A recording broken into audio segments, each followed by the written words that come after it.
thou shalt, and do thou. And this was the goal from our mining.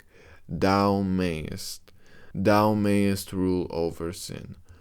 There's a profound theme explored in John Steinbeck's East of Eden that refers to man's free will and his ability to choose the way he lives his life. Throughout the book, we see countless examples of this, from Adam and Charles's mentalities that often skirt the lines between good and evil throughout their childhood, to the relationship between Adam and his own children, that likewise walk the fine line while trying not to fall and be consumed by either side.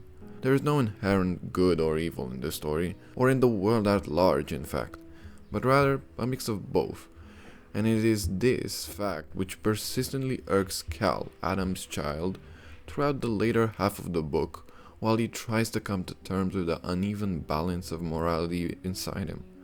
Cal thinks himself to be wicked from birth, cursed to be unloved, and in his turn to cause misfortune to the people around him, much opposed to his brother Aaron. This is a mentality that's only aggravated once he finds out his mother runs a whorehouse, and most especially so upon seeing how she earns her keep with his own two eyes. He leaves that wretched scene ashamed and convinced that he has no power to oppose the vileness which runs through his veins, being the nature his mother passed down onto him. However, after getting to speak and assess her later on in private, Cal realizes he's not truly like her and rejoices upon realizing he does have a choice. Following this, Cal decides to turn over a new leaf and goes chasing down the praise of the only person he's ever felt loved by, his father Adam. His brother Aaron, on the other hand, is presented as being somewhat of a perfect child that anyone would dream of, though this too is quickly shown to have its caveats. We see Aaron likewise consumed by the question of his parentage from childhood, when he begins to wonder who his mother might have been.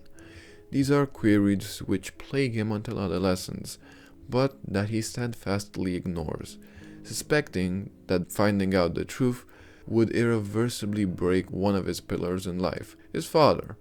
He realizes that the truth just might make his father a liar, who would have been deceiving him since birth in regards to his mother's death. This revelation would have shattered his world into a million pieces, and thus he decides to take the blind path of fate by carving out his own perfect reality. It is around high school when he becomes extraordinarily devoted to the church and all that is saint, to the point of even bringing up the idea of remaining unmarried for the rest of his days to Abra, his childhood fiancée.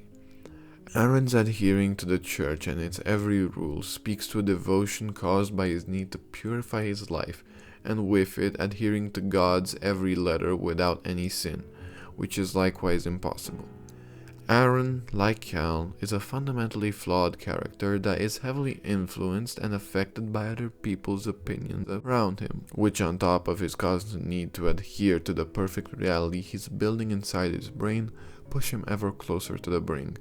These pressures are only aggravated and become plainly apparent upon his leave to Stanford, where he begins to cave under the pressures of reality, with his only saving refuge being the letters he sends back home. Letters through which he lives the dream he's created for himself, in which the world is something akin to the Garden of Eden. It is through these letters that Abra realizes Aaron sees her as some sort of saint who is wholly pure.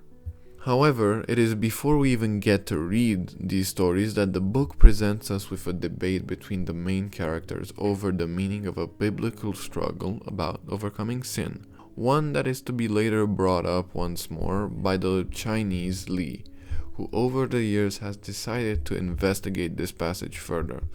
The following discussions occurs when the twins are roughly 10 years of age. Do you remember when you read us the 16 verses of the 4th chapter of Genesis and we argued about them? I do indeed, and that's a long time ago. 10 years nearly, said Lee. Well, the story bit deeply into me, and I went into it word for word. The more I thought about the story, the more profound it became to me. Then I compared it with the translations we have here, and they were fairly close. There was only one place that bothered me. The King James Version says this: "It is when Jehovah has asked Cain why he is angry." Jehovah says, "If thou dost well, shalt thou not be accepted, and if thou dost not well, sin lieth at the door. And unto thee shall be his desire, and thou shalt rule over him." It was the "thou shalt" that struck me, because it was a promise that Cain would conquer sin. Samuel nodded, and his children didn't do it entirely, he said. Lee sipped his coffee. Then I got a copy of the American Standard Bible. It was very new then, and it was very different in this passage. It says, "Do thou rule over him?" Now, this is very different. This is not a promise. This is an order. And I began to stew over it. I wonder what the original word of the original writer had been, that these very different translations could be made. In this passage, you can see Lee exemplifying the inherent wish for humanity to be led by some fate or divine will. There is no room for failure or laxity on the part of the men. We are led to believe only perfection is desirable and reachable. It is obviously not, as any person with common sense could see. The passage continues. After 2 years, we felt that we could approach your 16 verses of the 4th chapter of Genesis. My old gentleman felt that these words were very important too. Thou shalt, and do thou. And this was the goal from our mining. Thou mayest rule over sin. The old gentleman smiled and nodded and felt the years were well spent. Lee's hand shook as he filled the delicate cup. He drank his down in one gulp. "Don't you see?" he cried. "The American Standard Translation orders men to triumph over sin, and you can call sin ignorance. The King James translation makes a promise in thou shalt, meaning that men will surely triumph over sin. But the Hebrew word, the word Timshel, thou mayest, that gives a choice. It might be the most important word in the world. That says the way is open, that throws it right back on the man. For if thou mayest, it is also true that thou mayest not. Don't you see?" "Yes, I see, I do see. But you do not believe that this is divine law. Why do you feel its importance?" "Ah," said Lee, "I've wanted to tell you this for a long time. I even anticipated your questions, and I am well prepared. Any writing which has influenced the thinking and the lives of innumerable people is important. Now, there are many millions in their sects and churches who feel the order, do thou, and throw their weight into obedience. And there are millions more who feel predestination in thou shalt. Nothing they may do can interfere with that, but thou mayest. Why, that makes a man great, that gives him stature with the gods, for in his weakness and his filth and his murder of his brother, he has still the great choice, for he can choose his course and fight it through and win." Lee's voice was a chant of triumph. Timshel directly embodies our right to choose and act in accordance to our free will. Humans will always rebel against the preordained fate, showing our devotion to the temporal human condition, and to the world we choose to build for ourselves and for our predecessors. This is eventually the being and will that Cal comes to embody in the story's final moments. The book ends on the meaningful theme that we hold the reins to our lives. We choose our own paths because we must, and can do so, without anything to guide or hinder us except our very selves. It's John Steinbeck's form of rebellion against determinism, which is also very reminiscent of Martin Heidegger's Dasein, which I will quickly explain. Martin Heidegger's Dasein translates to being there, and by this he makes reference to our temporal lives, arguing that we are simply born, thrust into the world without any inherent nature. However, he does recognize the circumstances we're all brought up in, and that they shape us from birth. This ties directly into Cal's fears of inheriting his mother's evilness. In fact, there is a passage in Being in Time that directly refers to this. Quote, "In Dasein as throne, being in the world which has been delivered over to itself in its being." Heidegger acknowledges we are thrown into the world, and that this may well affect the beings we become, just as he understands that we tend to live inauthentic lives by avoiding difficulty, much like Aaron living in his false reality. Yet despite all of this, he goes on to argue that we hold the reins over what beings will eventually become by saying this.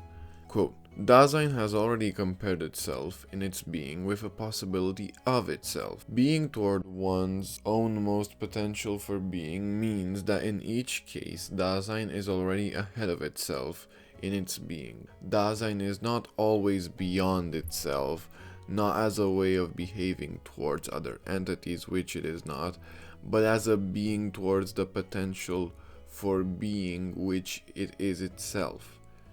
He believes that due to our projections of the future and of ourselves within that future, we are evolving as beings by being ahead of ourselves and constantly becoming something new because of our own wills. Heidegger argues that to exist is to always be ahead of oneself, by being oriented towards what one can become, much akin to what Timshel tells us about our right to choose. But, back to our story. This discussion would prove essential to the story of the two twins, in more ways than one. For upon Aaron's return from university, hardship hits the Trask household.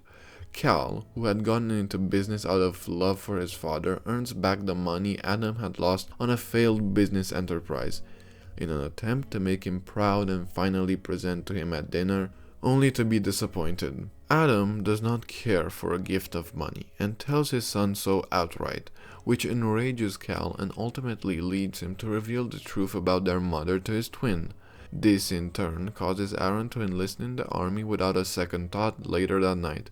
To Cal, this is the last and most important piece of proof against him. He is a ruthless, cold-hearted monster by nature, and that breaks him. Not in the least due to his inability to find a concrete, thought-out reason for doing what he did. Neither can he find it in himself to tell his distraught father either. Though, soon enough, the final nail in his father's coffin arrives, in the form of Aaron's death, which causes him to have a stroke.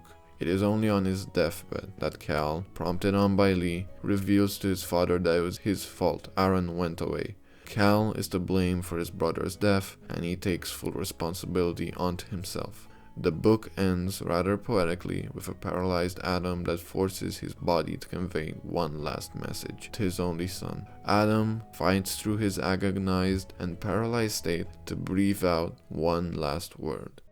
Timshel, thou mayest.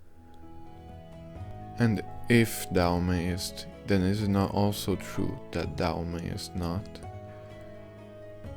Timshel provides an option, a choice. We all have the right to choose.